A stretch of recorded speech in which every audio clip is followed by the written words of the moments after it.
ما زاغ البصر وما طغى، نبی کی آنکھ اس وقت نہ کج ہوئی نہ حد سے بڑھی۔ حضور نے اپنی ان آنکھوں سے 2 مرتبہ دیکھا ہے۔ ایک مرتبہ بالکل آغاز میں، جبکہ حضرت جبرائیل جو ہیں ایسے ظاہر ہوئے، حضور اتر رہے تھے غار حرا سے، جبل نور سے، تو آپ کو آواز آئی یا محمد۔ یہ پہلی وحی کے بعد جو فترت ہوئی ہے، کچھ عرصے کے لیے وحی رکی رہی، اس وقت واقعہ پیش آیا۔ آپ نے سامنے دیکھا، پیچھے دیکھا، کوئی نہیں، نظر کوئی نہیں آیا۔ پھر تھوڑی دیر آپ چلے، شاید مجھے کوئی دھوکہ لگا ہے، ایسی میں نے سنا ہے، کوئی آواز نہیں تھی۔ پھر آیا یا محمد، پھر دیکھا 2-3 مرتبہ کوئی نظر نہیں آیا، کچھ خوف سا محسوس ہوا۔ تیسری مرتبہ یا محمد، تو اچانک حضور کی نگاہ اوپر اٹھی، تو حضرت جبرائیل فرشتے کی جو اصل شکل ہے اس میں وہ تھے افق پر، اور پورا افق بھرا ہوا تھا اس سے۔ تو اصل ملک کی صورت میں حضرت جبرائیل کو حضور نے اس وقت دیکھا، اور ایک دیکھا ہے پھر عند سدرۃ المنتہا، شب معراج میں، جب ساتھ آئے ہیں لے جانے کے لیے انسانی شکل میں تھے۔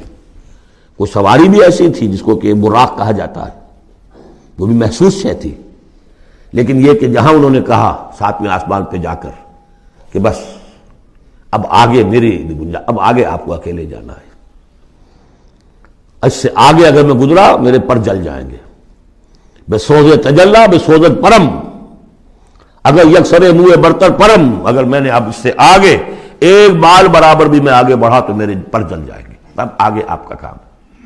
اس وقت بھی وہ ان کی اصل شکل میں ظاہر ہوئی، حضرت جبرائیل علیہ السلام۔ ما ضل صاحبکم وما غوا، تمہارے یہ ساتھی ہے لوگوں، یہ محمد نہ بہکے ہیں اور نہ بے راہ ہوئے ہیں، نہ بھٹکے ہیں۔ وما ينطق عن الهوى، اور یہ جو کچھ کہہ رہے ہیں اپنے جی سے نہیں کہہ رہے، خواہش نفس سے نہیں کہہ رہے، ان هو الا وحی یوحی، نہیں ہے یہ مگر وحی جو ان کی طرف کی جا رہی ہے۔ علمہ شدید القوی، انہیں تعلیم دی ہے، سکھایا ہے اس نے جو بہت طاقت والا ہے۔ یہاں حضرت جبرائیل ہیں جو مراد ہیں۔ علمہ شدید القوی، یہ قرآن کس نے سکھایا محمد کو؟ شدید القوی، ذو مرۃ، وہ بڑا زور آور ہے، فاستوی، وہ سیدھا ہوا، وہو بالافق الاعلی، اور افق اعلیٰ کے اوپر وہ محمد کو نظر آ رہا تھا صلی اللہ علیہ وسلم۔ ثم دنا فتدلی، پھر ذرا نیچے کو لٹکا، قریب آیا، فکان قاب قوسین او ادنی، اور پھر وہ اتنے قریب آ گیا کہ جیسے 2 کمانوں کا فاصلہ ہو یا اس سے بھی قریب۔ فاوحی الی عبدہ ما اوحی، پھر اس نے وحی کی اللہ کے بندے کی طرف جو وحی کی۔ وہ وحی کون سی تھی؟ وہ ہے اصل میں وحی رسالت، وحی نبوت جو تھی وہ تو شروع میں آ چکی، اس کے بعد یہ فترت ہو گئی تھی، کچھ وقفہ پڑ گیا تھا۔ شروع میں وحی جس سے کہ حضور کی نبوت کا ظہور ہوا ہے وہ تو ہے اقرا بسم ربک الذی خلق، خلق الانسان من علق، اقرا وربک الاکرم الذی علم بالقلم، علم الانسان ما لم یعلم۔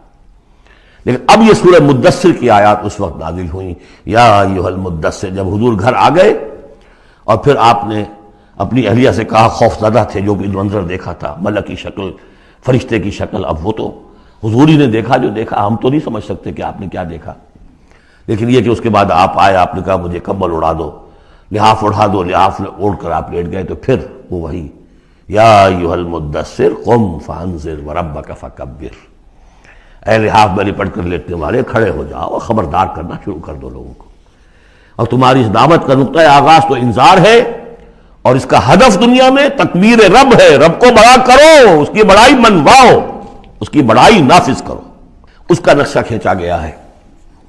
علمہ شدید القوی ذو مرۃ فاستوی وہو بالافق الاعلی ثم دنا فتدلی فکان قاب قوسین او ادنی فاوحی الی عبدہ ما اوحی ما کذب الفؤاد ما رأى،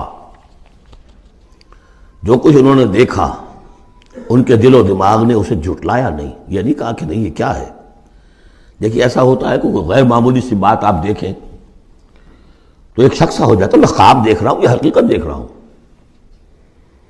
آنچی می بیریم بیداریست تو یارم یا بے خواب، اے اللہ جو میں دیکھ رہا ہوں یا ہم دیکھ رہے ہیں یہ بیداری میں دیکھ رہے ہیں، یہ خواب میں دیکھ رہے ہیں، وہ غیر متوقع چیز۔ لیکن نبی کو کوئی شک نہیں ہوا، ما کذب الفؤاد ما رأى، یکسوئی کے ساتھ دل و دماغ اور جو بھی آپ کی آنکھ دیکھ رہی تھی ان میں کوئی کانفلکٹ نہیں تھا. ما کذب الفؤاد ما رأى فتمارونه علی ما یری، تو کیا تم اس سے جھگڑتے ہو اس چیز پر کہ جسے وہ دیکھ رہا ہے. اقبال نے کہا نا کہ قلندر ہرچے گوید دید گوید، جو شخص اپنا دیکھی ہوئی چیز بیان کر رہا ہے تم اس سے جھگڑ رہے ہو. تمہارے لیے تو وہ ایک غیب کی خبر ہے، اس نے تو دیکھا ہے. افتمارونہ علی ما یری وَلَقَدْ رَآهُ نَزْلَةً أُخْرَىٰ، اس نے تو ایک مرتبہ اور بھی دیکھا. کہاں دیکھا؟ عند سدرۃ المنتہیٰ، شب معراج میں سدرۃ المنتہیٰ. کوئی بیری کا درخت ہے، وہ کیسی بیری ہے؟ ساتویں آسمان کی بیری، وہ آخری حد ہے. مخلوق کوئی اس سے آگے نہیں جا سکتی. اس سدرۃ المنتہیٰ، منتہا نہایت، حد، جہاں کی حد ہو گئی، وہاں تک حضور پہنچے ہیں، سدرۃ المنتہیٰ تک.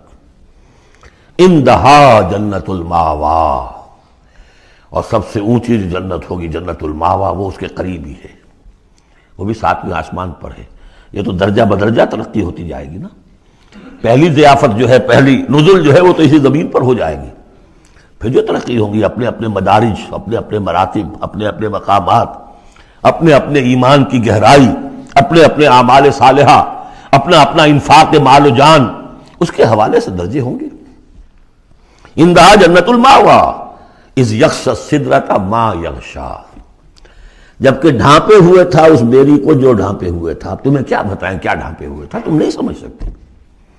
دیکھیے کس طریقے سے اذ یغشی السدرۃ، کوئی انوار الہیہ کا کوئی ایسا نزول ہے وہاں جو زبان سے ادا نہیں ہو سکتا. کوئی الفاظ نہیں ہے کہ جو ان کی تعبیر کر سکے. اس پر انوار الہیہ کا کوئی نزول ہے. اذ یغشی السدرۃ ما یغشی، جبکہ چھایا ہوا تھا اس بیری کے اوپر جو چھایا ہوا تھا، جبکہ ڈھانپا ہوا تھا اس بیری کو جس نے ڈھانکا ہوا تھا. ما زاغ البصر وما طغی، نبی کی آنکھ اس وقت نہ کج ہوئی نہ حد سے بڑھی. یہ دو انتہائیں ہوتی ہیں. ایک تو یہ کہ آپ کسی انٹینس لائٹ کو فیس نہ کر سکے تو نگاہ ہٹائیں گے آپ، یا جھپک لیں گے، فیس نہیں کر سکتے اگر آپ میں ہمت نہیں، استعداد نہیں ہے. نبی کا ظرف اتنا تھا کہ ان انوار الہیہ کا براہ راست مشاہدہ کیا ہے، اور نگاہ آپ کو ادھر ادھر کرنے کی ضرورت پیش نہیں آئی. لیکن طغا ایک حد ادب بھی ہوتا ہے جس سے آگے انسان کو نہیں جانا چاہیے. نگاہ جو ہے اس نے بے ادبی کی روش بھی اختیار نہ کی. علامہ اقبال نے، واقعہ یہ ہے کہ اس آیت کو میں نے سمجھا علامہ اقبال کے ایک شعر سے، اور اکثر و بیشتر لوگ نہیں سمجھ سکے اس آیت کو. ذوق و شوق کے نام سے جو ان کی نظم ہے بال جبریل میں، وہ میرے نزدیک ان کے شاعرانہ جو ان کی استعداد ہے اس میں بلند ترین نظم ہے. وہ جہاں تک پیغام ان کا جو ہے امت مسلمہ کے لیے، اس کے لیے ابلیس کی مجلس شورا، وہ کلائمیکس ہے، اور وہ ہے بھی ان کے آخری زمانے کی نظم ہے. سن 36 میں انہوں نے کہی ہے. اس کے بعد تو بیماری اتنے رہے ہیں، بہت کم اشعار کہے. لیکن اس میں ذوق و شوق میں ایک شعر ہے: عین وصال میں مجھے حوصلہ نظر نہ تھا، عین وصال میں مجھے حوصلہ نظر نہ تھا، گرچہ بہانہ جو رہی میری نگاہ بے ادب. میری نگاہ بے ادب بہانہ تلاش کرتی رہی کہ میں مشاہدہ براہ راست کروں، حالانکہ عین وصال ہے اس وقت، لیکن یہ کہ میرے اندر حوصلہ نہ تھا کہ میں حسن کا براہ راست مشاہدہ کر سکوں. عین وصال میں مجھے حوصلہ نظر نہ تھا، گرچہ بہانہ جو رہی میری نگاہ بے ادب. یہاں ان دونوں چیزوں کے برعکس بات ہے جو اقبال اپنے بارے میں کہہ رہا ہے. میں تو بے ادب بھی ہوں، اور میں تو چاہتا تھا کسی طریقے سے حد ادب سے تجاوز کر کے دیکھوں، لیکن میرے اندر تو حوصلہ نہیں تھا. محمد میں وہ حوصلہ تھا، دیکھا ہے، براہ راست دیکھا ہے، نگاہ جما کر دیکھا ہے، لیکن ایک حد سے تجاوز نہیں کیا، حد ادب کے اندر رہے. ما زاغ البصر وما طغى لقد رأى من آیات ربہ الکبریٰ، دیکھا انہوں نے اپنے رب کی عظیم ترین آیات کو. اب وہاں جا کر جو مشاہدہ ہوا ہے وہ تو اللہ کی عظیم ترین آیات کا ہے. اور اسی سے در حقیقت دلیل ہے ام المومنین حضرت عائشہ صدیقہ رضی اللہ تعالی عنہ اور حضرت عمر رضی اللہ تعالی عنہ کا جو قول ہے. شب معراج میں بھی حضور نے اللہ کو نہیں دیکھا، اللہ کی عظیم ترین آیات کو دیکھا ہے جو تجلی تھی اس وقت اللہ کی. حضرت عائشہ صدیقہ کا کہنا تو یہ ہے کہ نور لا یرا، وہ نور ہے، دیکھے کیسا جا سکتا ہے. بہرحال وہاں بھی قرآن جو کہہ رہا ہے وہ یہ نہیں کہہ رہا ہے کہ اللہ کو دیکھا، نہیں. جیسے کہ وہ جو شب معراج میں پہلا سفر کا حصہ تھا زمینی، مسجد حرام سے مسجد اقصی تک، سبحان الذی اسری بعبدہ لیلا من المسجد الحرام الى المسجد الاقصی الذی بارکنا حولہ لنریہ من آیاتنا. وہاں پر بھی اللہ نے اپنی آیات کا مشاہدہ کرایا، لیکن وہ زمینی آیات ہیں اللہ کی، وہ برکات جو ہیں زمینی ہیں. یہ تجلی جو ہو رہی ہے یہ ہو رہی ہے اس سدرۃ المنتہا پر، آخری حد ہے، مخلوق کی آخری حد ہے. اس سے آگے کہیے حرم ہے، حریم ذات ہے اللہ کی، جس میں کسی غیر کا کوئی دخل ممکن نہیں. اس حد پر جا کر جو وہاں تجلیات باری تعالیٰ تھے ان کا مشاہدہ کیا ہے. لقد رأى